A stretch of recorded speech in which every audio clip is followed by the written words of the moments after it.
Thanks for choosing to listen to this Late Night Linux Family podcast. We're only able to do this because of the people who support us.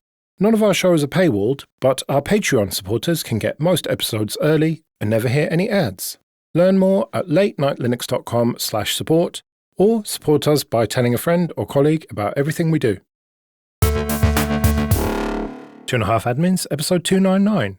I'm Joe. I'm Jim. And I'm Alan. And here we are again. And before we get started, your customary Clara article plug, Alan, is fast dedupe economics when deduplication beats buying new disks. Yeah, disks have also gotten expensive. And so we look at how you can, if you have the right workload, deploy fast dedupe to actually get more space back and, make the hard drives you have go a bit further. With the new ZFS rewrite command, it is possible to go back and add files to dedupe even if you didn't have dedupe on before. Right, well, link in the show notes as usual. Toshiba refuses to replace large hard drive that was under warranty. Company offers refund at the purchase price, not the higher current retail price. Yeah, it's an interesting situation where normally it's not an option to get back the price you paid for something much later because usually it's worth less than. But now that it's actually in the company's favor to give you back all of your money instead of giving you a replacement because the replacement is now worth a lot more money, we see people starting to pull this kind of thing. I would argue that they're not giving you all of your money. They're giving you some of your money. In the Toshiba one, if they're giving you the full purchase price, then that is all of your money. Are they inflation adjusting it? No, they are not. Okay. I see so they are not returning you all of your money. They are screwing you. I mean, even with the inflation adjustment, that still wouldn't really be the deal because the whole deal is you contracted with them to supply a drive and they supplied a drive and that drive was defective. They still owe you a drive and it's completely fine to refund a sufficient amount to purchase a new drive, whether it's from that company or not, or to replace the hardware with, a working, similar replacement, yada, yada, yada. But just handing off like, well, okay, here's basically the amount of money that you paid that will not buy this hard drive anymore. And whatever. That's not a real warranty. With that said, this wasn't the most shocking thing that I found in this piece. Something similar happened to Silicon Power RAM users who are getting hit with 15% depreciation fees when they return defective RAM to the company. So to be clear, you bought it for, say, $100. It's defective. You start an RMA, you send it to them, and they only give you $85 back. Yep.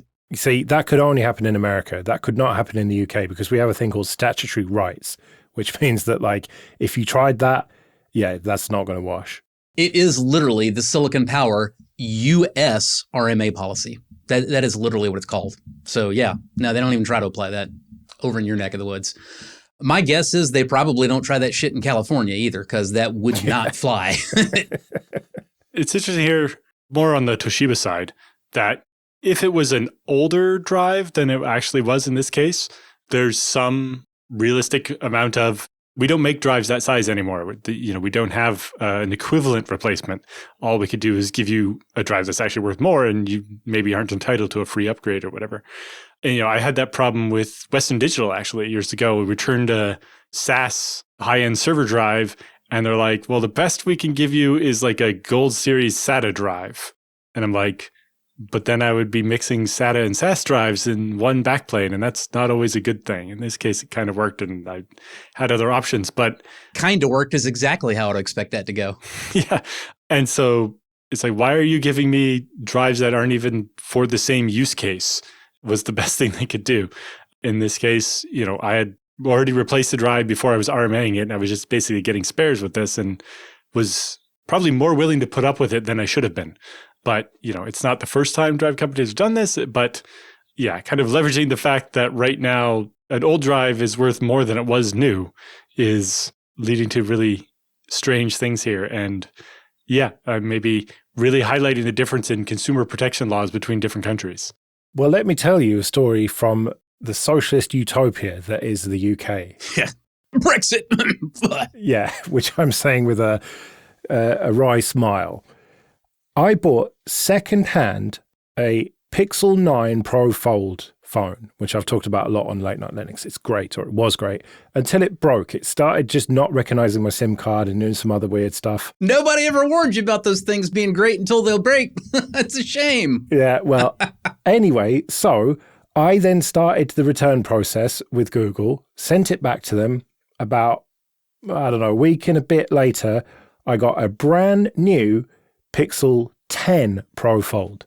That's how shit is supposed to work in a country with proper consumer protection. I mean, I'm aware. I'm not 12 years old. It's the way things used to work over here, too. It used to just be expected. You know, if you don't have the original thing in stock when my warranty expires, then by God, you give me the newer model and you don't charge me anything for it because it failed under warranty. I do want to put some numbers onto that Silicon Power fiasco, though. One of the multiple users I've seen complaining about getting hit with that 15% depreciation fee for a warranty RMA, they originally bought a 2x8 gig stick kit for $55. That same kit now goes for $141.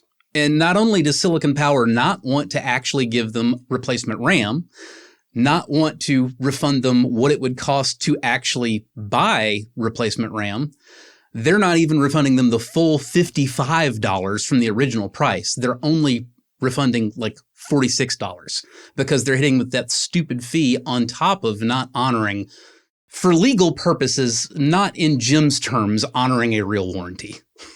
I've been lucky. I had some, turns out I bought G-Skill RAM, which I had never bought before because during the pandemic, it was what was in stock and it went bad, and it has a lifetime warranty, which I was glad to hear that it wasn't too late or something like that. And they've agreed to replace it with new RAM, even though that RAM would cost like twice as much today. Partly because I had to spend that and buy the replacement RAM immediately because I can't wait for the RMA to have my computer back. Yeah, I'm well familiar with that. I can't tell you how many times I have bought new gear while waiting for a refund or, replacement under RMA to happen. To the point that, I mean, a lot of the time, if used gear is an option, I kind of prefer it because the RMA process is such a hassle and you so frequently have to buy something, full price anyway to get covered in the short term. Then you're trying to find something to do with the RMA part later. It seems better to just save a few bucks up front, buy, used, and if it dies, then go ahead and buy something else again. It's simpler. A good part of why I started buying my hard drives from server part deals and buying ones where I pay less because it doesn't have as much of a warranty or any warranty, like it's warranted against DOA and that's it. Because, when the drive fails, I'm not going to want what the drive manufacturer would give me as a replacement. I'm going to want whatever I want to buy then. And so I'd rather not pay more for the drive now to have a warranty that I'm not going to use and instead save the money and spend it more down the road on an even bigger drive. And up until recently, that always worked out very well. Now prices are silly, and it turns out the warranty might not be as good as you thought it was anyway. It's the wait time that's usually the biggest issue for me with RMA issues. Back in the 90s, obviously I was selling a lot of CRT monitors because that's all there was back then. And those things had considerably higher failure rates than the modern thin panel displays do. So I would wind up replacing probably 4 or 5 monitors a year under RMA. I typically gave people a 3-year warranty on systems, including monitors back then. Thing is, at that time, every single monitor manufacturer, their policy was you get your original monitor back once it's been repaired, and that might take 90 freaking days. So, obviously you as the local person who sold this system to somebody, you're not going to get many repeat clients that way. So my standard operating procedure was immediately buy a new monitor and replace it, and then RMA the old one. And then I'm stuck, with this monitor until the next time I sell a system or the next time, something breaks and whatever. Which was okay when it was just monitors and it's always monitors and, any monitor works in any computer. And, I know I'm oversimplifying that a little, but in a business sense, back in the 90s, a 19-inch tube monitor is a 19-inch tube monitor pretty much. Anyway, that was kind of workable then, but when it's I don't know if it's going to be a hard drive or RAM or a CPU or this or that or the other, trying to keep that stockpile of the crap that you got back from the RMA, but you already had to replace with new anyway, and now you're trying to find a use for it.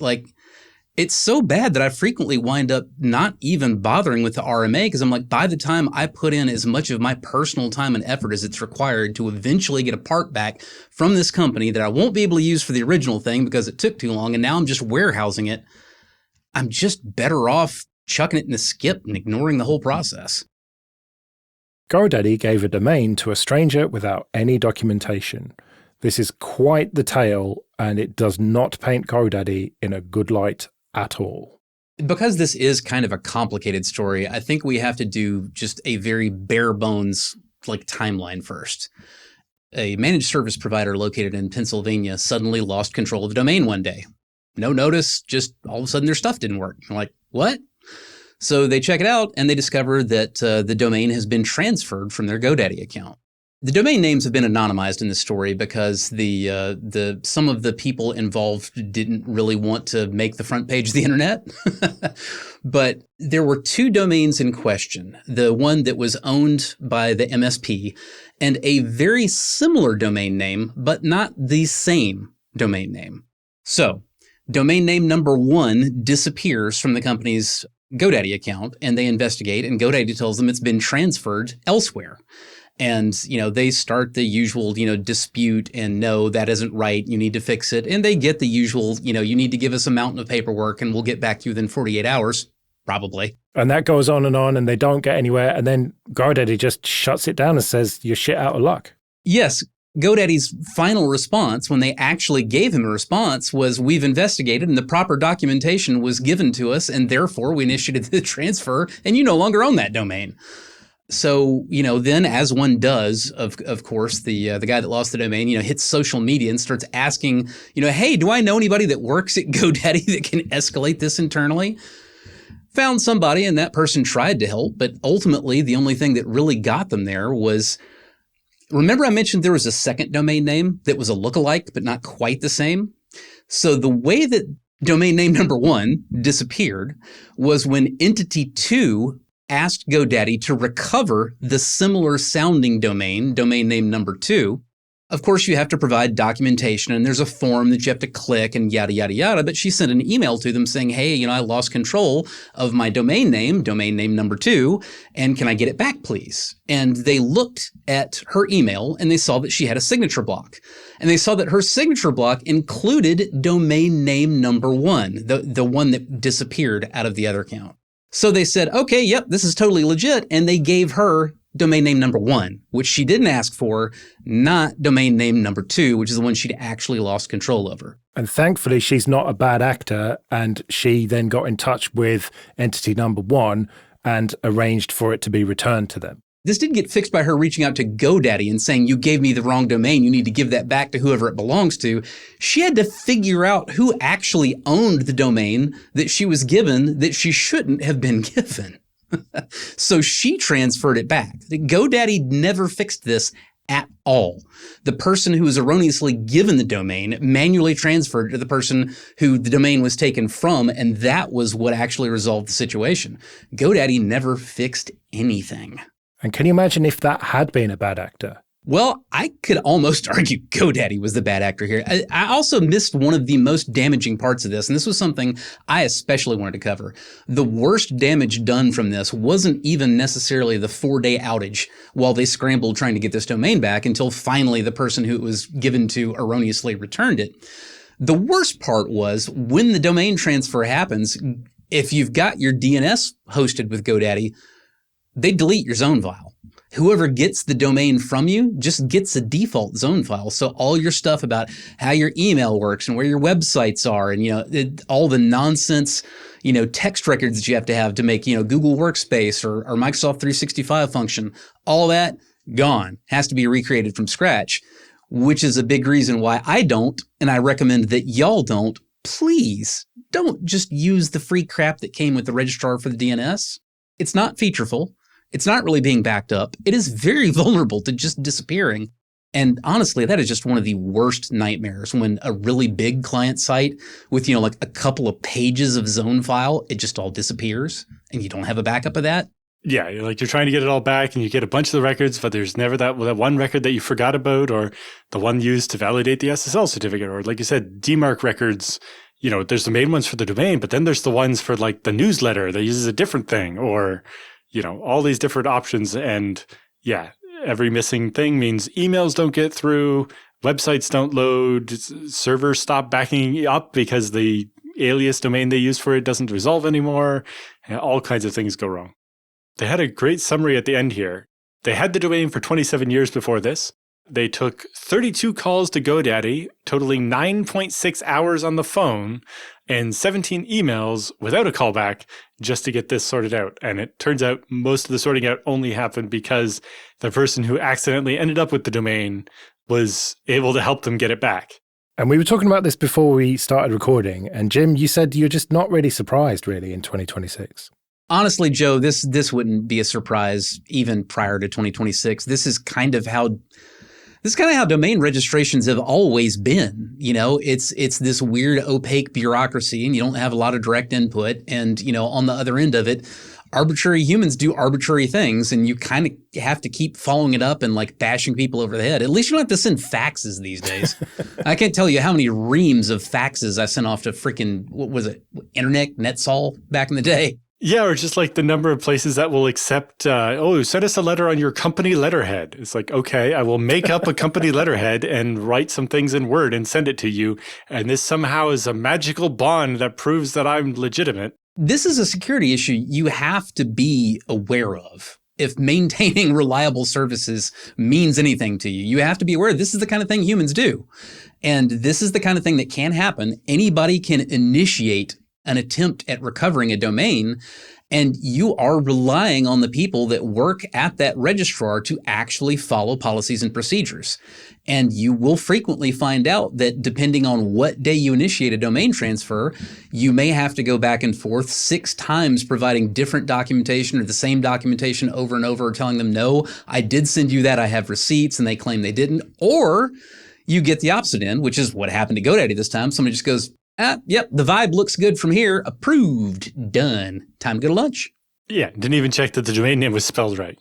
I don't want to be too harsh on that human who did a terrible job at doing their job at GoDaddy. I strongly suspect their intentions were good. I strongly suspect they were like, this is clearly a right thing to do. This lady has lost control of her domain. It's clearly her domain. Let me just go ahead and make this right for her right now. Yeah, people make mistakes, and process is there to avoid it and to put it right. And that process was not there this time. The problem with a domain recovery is it can't be automated. That's when humans have to come into the picture, and you have to rely on them to follow a set of policies and procedures. So there's a couple things here. One, if your registrar doesn't have a fully spelled out, just a straight up flow chart of this is how domain recovery works, and if you don't provide these things in this order when we do the things, you're not going to get it, and a history of following that exactly. If there is no written, extremely detailed policy, then you're just getting whatever you're getting. And so that means that's, if you're going to use a registrar that you can't be 100% certain of these kind of things, and you're setting up something that might be worth stealing, you need some other procedures in place to minimize the damage if something like this happens. Like, for instance, doing certificate pinning on important websites to make sure that if it is a bad actor who initiates one of these things and gets hold of your domain and stands up a lookalike site, at least the SSL for it will be broken because you did certificate pinning. Yeah, and at the same time, there has to be a way to do this because, as it sounds in this story, Entity 2, somebody used to work there, registered the domain in their GoDaddy account, and then quit and doesn't work there anymore. And so it might be the email address tied to that GoDaddy account doesn't go anywhere anymore. And how else do they get the domain back? So there has to be a way to do this. This isn't just a normal domain transfer between registrars with an authorization code. This is the domain is stuck in some abandoned GoDaddy account and nobody can get in to do the right thing, and we need to move it to a different account. So there needs to be a process for that. But yes, that process needs to actually make sure you're the right people. And in this case, these entities are tangential enough that I can understand the mistake, but it seems more all the reason for more exact checking that this person's the right person rather than just make it happen. And for an org this size and with the resources of GoDaddy, honestly, the recovery team shouldn't be like hand typing the domains in that they're recovering in this process. Yeah. Like their only option should be click a fucking button for the domain that's in the ticket. Yeah. Like you can't just blind type it, because at least then they might have still undertaken a mistaken, recovery, but at least they wouldn't have done it with somebody else's domain that didn't even belong, with the ticket that was open in the first place. Yeah. And a system like that relies a little less on humans likely wouldn't have managed to bypass the documentation step and so on. Yeah, that's another good point too. But, it is always a trade-off with like, how do we lock this process down enough that it can't be abused, but don't make it so hard that people can't get their domain name back when, their sysadmin quits or whatever. Also, honestly, maybe if your shit is important, like don't put the most foundational part of it as a company that named itself fucking GoDaddy and spent years having Danica Patrick's luscious blowing locks and a fucking GIF every time you went to register a domain. Like maybe that's your hint that this is not a very fucking professional organization. Let's do some free consulting then. But first, just a quick thank you to everyone who supports us with PayPal and Patreon. We really do appreciate that. If you want to join those people, you can go to 2.5admins.com/support. And remember that for various amounts on Patreon, you can get an advert-free RSS feed of either just this show or all the shows in the Late Night Linux family. And if you want to send in your questions for Jim and Alan or your feedback, you can email show@2.5admins.com. Ziggy writes, I'm currently on TrueNAS scale Fangtooth 25.04.2.6, and I've held off updating to the latest GoldenEye 2510 version. Partly because I tend to wait until a new release has matured a bit before taking the plunge. I see GoldenEye has a ZFS rewrite command that, among other things, helps with fragmentation. One of my pools is currently 63% fragmented. It's the pool that is used by IX systems for managing apps, and I use it for temporary downloads. In your opinions, is it worth upgrading for this feature alone? And does the ZFS rewrite command work well to resolve my issue? I'll start by explaining what the percent fragmentation actually means. So in ZFS, this is free space fragmentation, which is not the same thing as what you think about with like defrag on old like Windows 95 kind of thing. But basically 0% fragmented pool means that all the chunks of free space are like 16 megabytes or bigger. And so when you go to write a file, ZFS is not going to have to spend a lot of time finding a place to put a big chunk. If your pool is 100% fragmented, that means every bit of free space is only 4K. And so if you're trying to write a file bigger than 4K, ZFS is going to have to gang together a bunch of those little pieces of space to be able to store your file. And it's going to have to seek a lot when writing, and it is basically going to mean the pool performs really, really poorly. 60% is probably not a point where I'm spending a lot of time worrying about it until it maybe gets closer to like 80%. But the ZFS rewrite command can improve this situation somewhat. So the rewrite command basically is the same as copying all the data over to somewhere else and then copying it back, but it does it one file at a time, and it does it in place while locking the file so that you can do it while the server's still on and people might be using the files. It basically just iteratively goes through the files and rewrites them in place, basically marking the file as dirty without actually having you to manually copy it with a tool like rsync or CP or whatever. So this can apply changes to the files. Like if you've changed the compression type, the checksum type, or enabled or disabled deduplication, running the rewrite command over a file will rewrite it and apply that new compression or checksum, or enable or disable dedupe. It, however, cannot change the record size of the file. Because the rewrite command goes through and does it one chunk at a time in the file, one file can only ever contain one record size, and so you can't have a mix, so the rewrite command can't fix the record size. The rewrite command was specifically added by TrueNAS to deal with the case of, I have a pool with some VDEVs and I've added a new VDEV. So I have a pool that was like 90% full, so I added more disks, and now I have one VDEV that's 90% full and one that's 0% full. And when I write new stuff, it's mostly going to go to the empty drive. And when I go to read stuff, it's going to be unbalanced and only use some of the disks. So with the rewrite command, you can go through some of your old files and basically redistribute them across the two disks, which will also do defragment. So it wasn't designed for defragmentation, but it can help with it by basically rewriting the file. We take the whole file that might be spread all over and try to write it in one biggest contiguous chunks as we can. And that might free up more space and be able to reduce the fragmentation amount. But I don't know that I would spend a lot of time doing it if my fragmentation was only in the 60s. Once it was 75 or higher, maybe it has value. I've seen a few customers where we recommended it where they have databases where they're constantly churning one big file and the fragmentation has got really bad because all the blocks had kind of different lifetimes. And this rewrite command will defragment that somewhat. But sometimes it also means you have to do multiple passes. Like you do the defragmentation and we wrote it in as contiguous blocks as we could, but now there are even more contiguous blocks and we could do it again until you stop getting an improvement. But you're also doing a lot of work for maybe not so much gain in that case. So that part is just like Windows 95 defrag. Yep. Do it about 15 times in a row before you stop seeing big changes happening to the drive. The other thing I feel like I am honor bound to cover is I have to strike back at IX Systems for naming that new release GoldenEye. If you can't run it on a Nintendo 64, you should not call it GoldenEye, damn it. It is called Goldeye. It's named after a kind of fish. Okay, much better.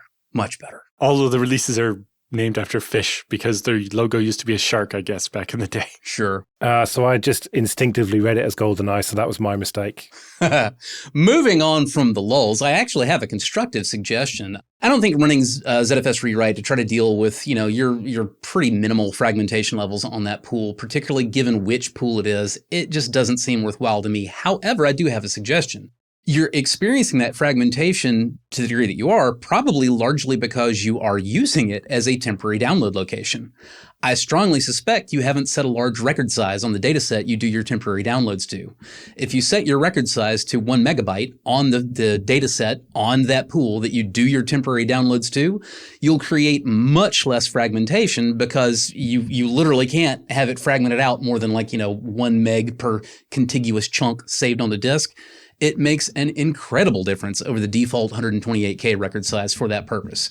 Now, again, you want to create a data set for that on that pool and set that record size only on that data set because there are databases on that pool and you don't want record size equals 1M on the data set that has a database in it. Yeah, so if you're using the TrueNAS apps ecosystem, you can create the extra data set and you just pass that into your downloader of choice as /downloads or whatever, and it'll use that different data set and you can use 1 meg or even 4 meg maybe as an advantage there of reducing the fragmentation. And you have the option of making that be not on the apps pool. Like if your IX Systems data set is on your the boot drive of your TrueNAS, you maybe don't want to be trying to store the downloads there and keep them on the same pool that they're going to live in permanently when they're done, because it can also make relocating them from the temporary place to the final place faster as well. Right, well, we better get out of here then. Remember, show@2.5admins.com if you want to send in your questions or your feedback. You can find me at joelrest.com/mastodon. You can find me at mercenarysysadmin.com. And you can find me and all my social links at alanjude.com. We'll see you next week.